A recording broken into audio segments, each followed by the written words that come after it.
Well, that went for a sixer.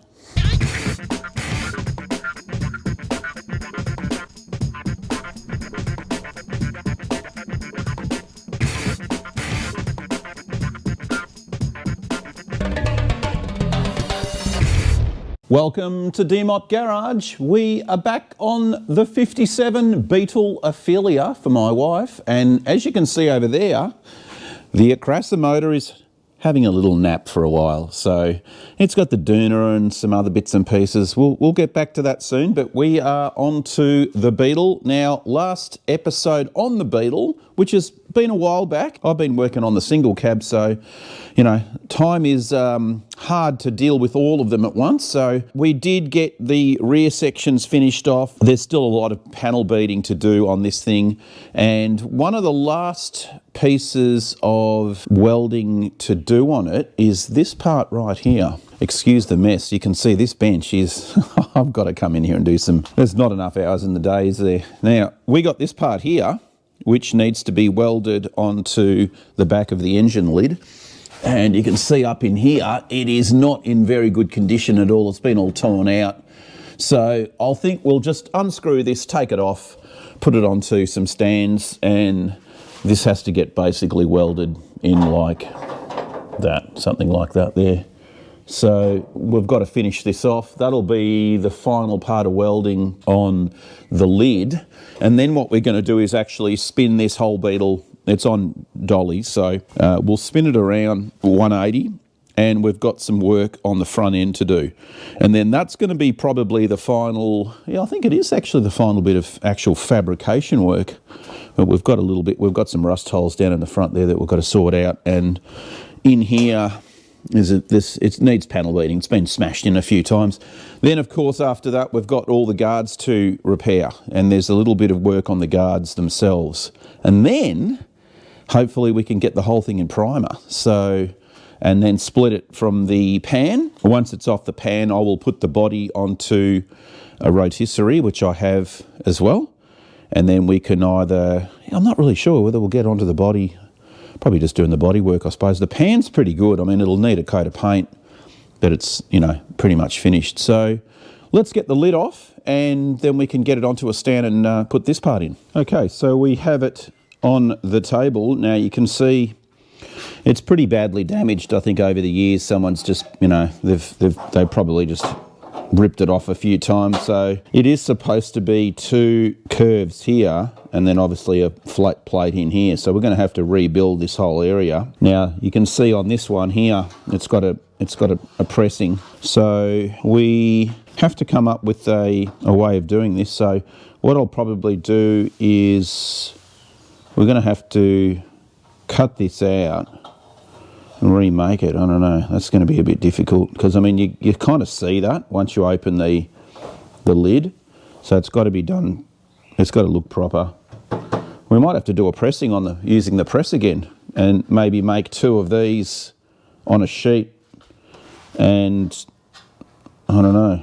Do we cut the whole lot out, or do we try and join a little piece in here? Let me think about this and I'll bring you guys back in. Okay, so here's the progress so far. What I did is I just trimmed the area, got rid of some of that old crappy metal, and I've just used some paper to make a little template, which that is going to fit like that. Now what we've got to be careful of here is we have to add some extra material on the curve, because if you look carefully that actually rolls around. So if I was just to chop that out of a piece of metal and try and roll those edges, the curve would be out and it wouldn't look nice. So I'll just add another 3mm to that, and that will be our little section that's going to bend down. And I'll probably be able to just do it in place, or I might just put the piece in the vise and just peen it over just to get that nice that little curvy radius going on there. No need to really press it. Okay, let's cut this out of some metal and continue. All right, this is what we've come up with, this little piece here. You can see it's got a little curve on each side. How I made that little part there, and you can see if I put it in, it's going to basically fit like that. And that's how it's going to sit. It's not going to be 100%. It's going to be pretty damn close once we weld it in and, you know, give it a bit of fill or whatever. But yeah, those little parts there, I just actually put it in the vise, just so you guys know how I did it. And I used these two hammers here just to pop that in the vise like that, and just peened over the edge and just made sure I followed the line I had scored on the outside here, just so that the radius and curve would be correct, and just tap the metal over. Didn't take long, and it, you know, that's all it needs to marry up with the other side. So we'll get this tacked in, obviously put a bit of primer on the back side of it, and we'll just tack it in like that, and we should be good to go. So let's get her in. Okay, so we have her all nicely welded in, and now we've got our little mount, and we need to make sure we get this. I might just go and grab a clamp and we'll get that clamped in position and then spot weld it in. Righto, we'll grind that back and then we can call it good.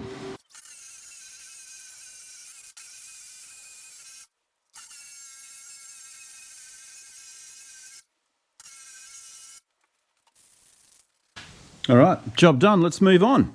Okie dokie, we have the beetle spun around 180 and we are going to start on the front end. Now, we have some dints and bashes and all sorts of issues down here. You can see inside here, and all this has been forced up quite heavily too. We have a big crack right through that section. So we're going to have to weld this back up, and we're going to have to do some panel beating on this to push it back where it needs to go. And you can see, looking straight down here, that this is all bent as well. So a little bit of work there. We might just see how we go with the couple of those tools there. I'll also grab a block of wood and we'll have a bit of a tappy and see how we go.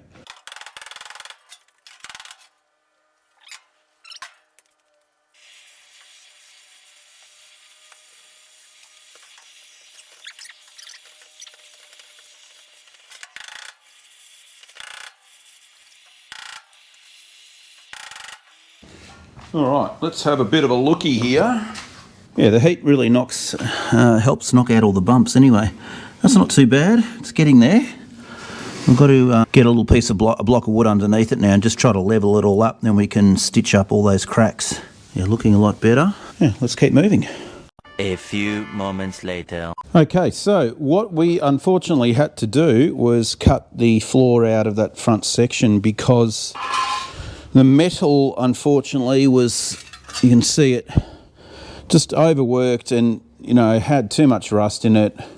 To try and weld all that up, it just wasn't really viable. So chopped it out, got a couple of new pieces. It is a two-part piece flooring, so I'm going to replicate the same thing. So I've got one sheet here, which is going to weld in like that. And then the secondary sheet comes in underneath and welds to the front. So there is actually a seam across here that you can see just in there. So anyway, we'll get this one here welded in, and you probably recognise that metal. That's off the double door panel van, off the side windows. We're using all the metal because it's German steel, and we like German steel around here. It's a lot stronger and malleable and just good quality. Anyway, let's get this piece welded in. Okay guys, one of the next things we're doing on the 57 is we are going to take the body off the pan. Now I've already undone all the bolts and we're just using the hoist. I don't know if this is actually going to work or not, but we'll see. I've just put the hoist inside here. Hopefully I can just raise the body up and then get the pan out of here. Then I've got a dolly that we can actually put it on, which I need to go and get it from outside.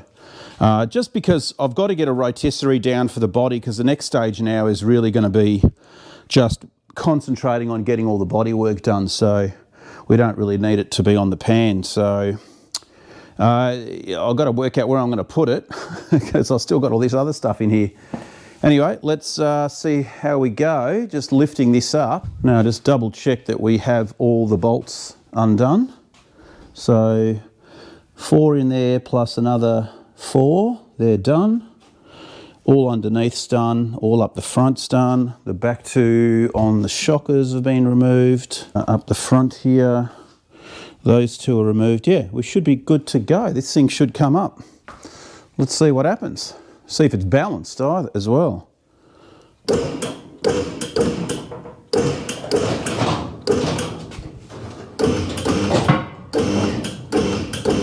Oh yeah.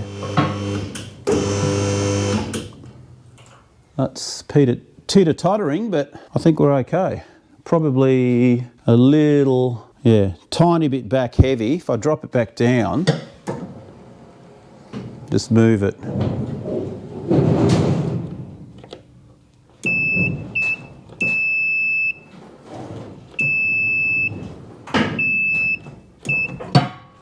I'll just move the car forward a bit.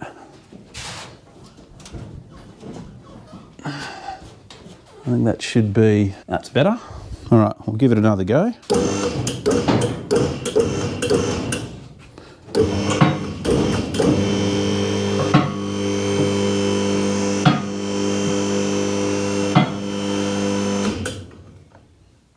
Oh, that's it. That's as high as we go. Righto, well that might have to do. Hopefully we can, yeah, we've got enough clearance just to roll this sucker back out. That's not too bad at all. We could just take it backwards. Now I need, put this, you guys over here.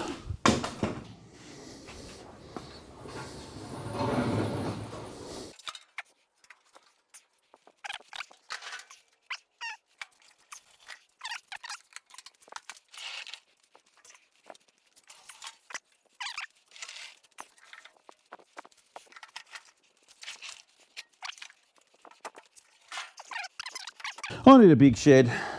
I need a bigger shed.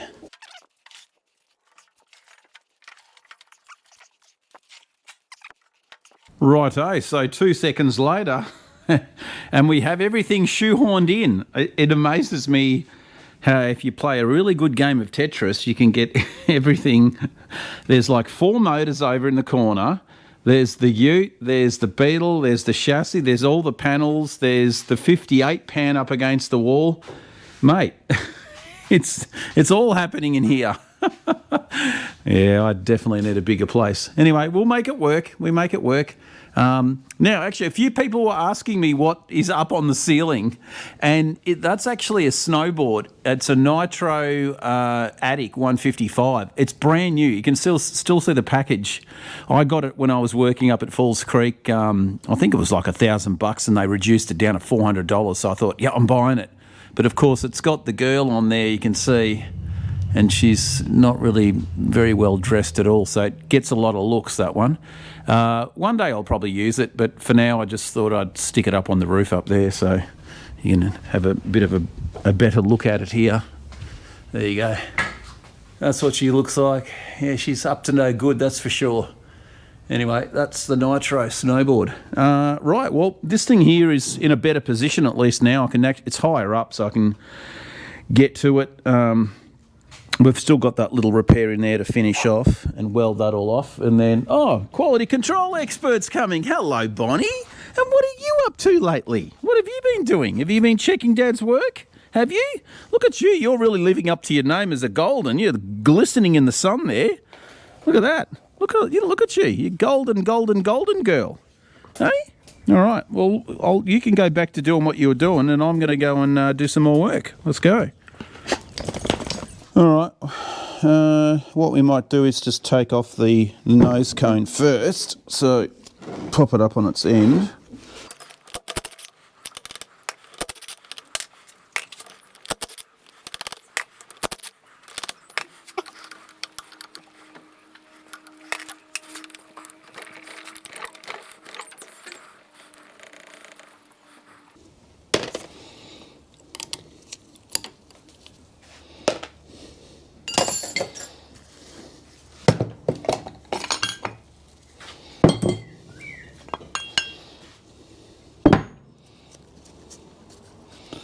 It'll need a new gasket inside it. Put that aside. All right, next we can get, yep.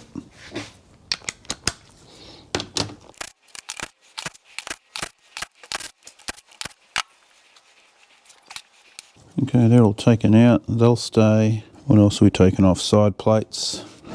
Side plate.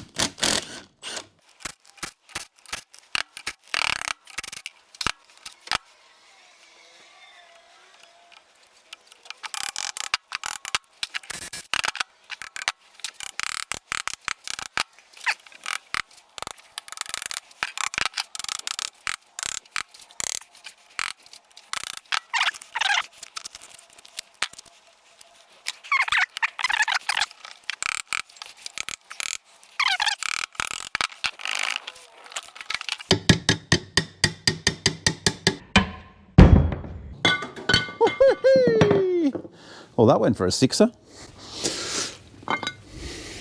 No damage.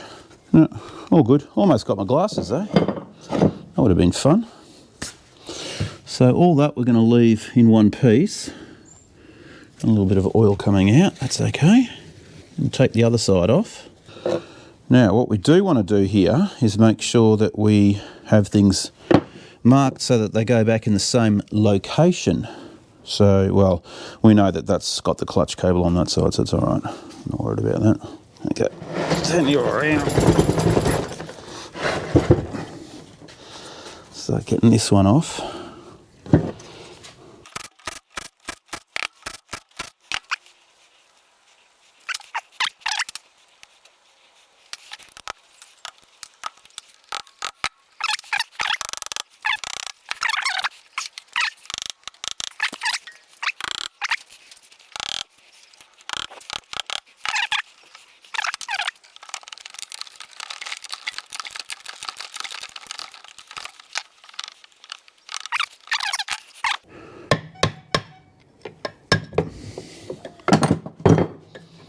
There we go. So here comes the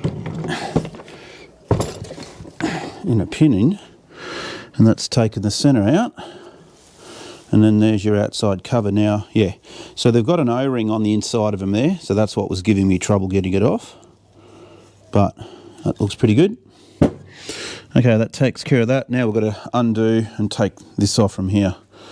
So we'll get that all prepared and bring you guys back in a second. Okay, so I'm just going to show you this shaft, which basically runs inside like that.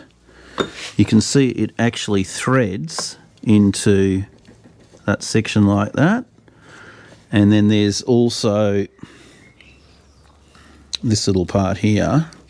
I'm just going to take it back out again. That lives between it. So I'll try and do this one-handed just to show you. But that, you basically get the drift. That's how it all comes apart. You unscrew it, take that out, take that out.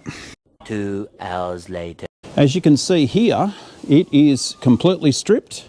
We've got some parts in the tank here, and we have completely disassembled the gearbox, and we have glass beaded it all, and we are going to treat it with the phosphoric acid. This is the IOC 33 Aero. That's a phosphoric based cleaner, and this is basically going to get the surface of the aluminium ready for the Bonorite 1201 Aero. Now that is the allodyne solution that gives it the gold appearance like they were done in the factory.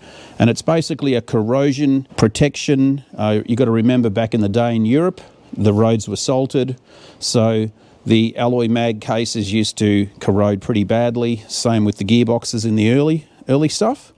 So we're going to coat this, but it's a bit of a process. What I've done already is I have our solution 5:1 with water, and we're just going to pop it in there and use the brush just to clean these parts. And once they're cleaned, then we're going to go on to the gold finish. So you can dip these, or you can paint them with a paintbrush. I just figured because quantity is an issue, I don't want to waste all this stuff, so we're just going to brush it on and then hose it off, rinse it, and go from there. So, and this has just been glass beaded in the media cabinet over there. Obviously you have to completely disassemble this thing. Now the top half of the gearbox, I'll show you that over here. I have left that together only because I don't have jigs to go setting things back up, but I've just gone, wrapped all that up, and we've just cleaned this by hand and obviously covered the bearings so no crap gets into those. And we're just going to coat this little section here just so that it's all one uniformed colour. But in a perfect world, you'd completely disassemble it and do the same, but I didn't want to go there. It's a bit difficult to do that, so you need tools and presses and everything else. So anyway, let's get these guys nice and clean and we'll go from there. Now obviously I've got glasses on, but safety goggles if you've got them. I'm going to wear a respirator as well because you have no idea what this stuff does. So excuse if the audio goes a bit crappy.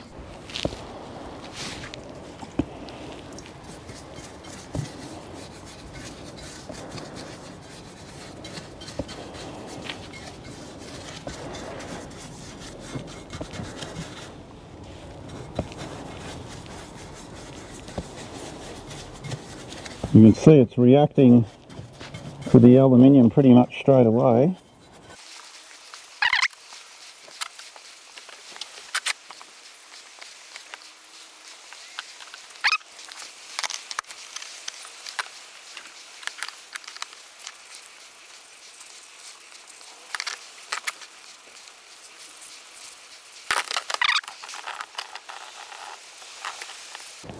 Okay, onto the case now.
Onto the case now.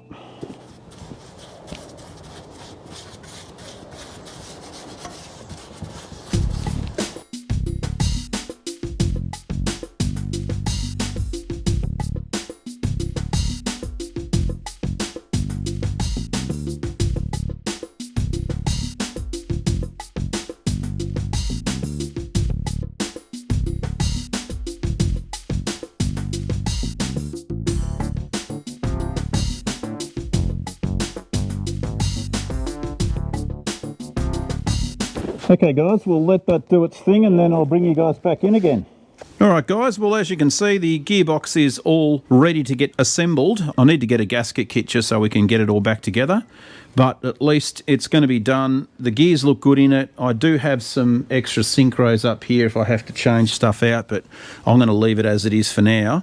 So yeah, next we are going to get this back together and then we are going to move on to, I think probably the next thing I want to do is get that old gearbox off the chassis and put the new one on and work out our distances, because we've got those big rims that we're putting on the back of it, which are the 8-inch ones. So I need to work out clearances and go from there, and then once that's sort of sorted, then we can, I suppose, yeah, I'm just thinking maybe we get the chassis painted, because now that's done, that might be the next thing, and then I can get it out of here, hang it up against the wall or do something with it, and then we can concentrate back on the body after that. So I think that's the plan going forward. I might change it. We'll see. We'll see what happens.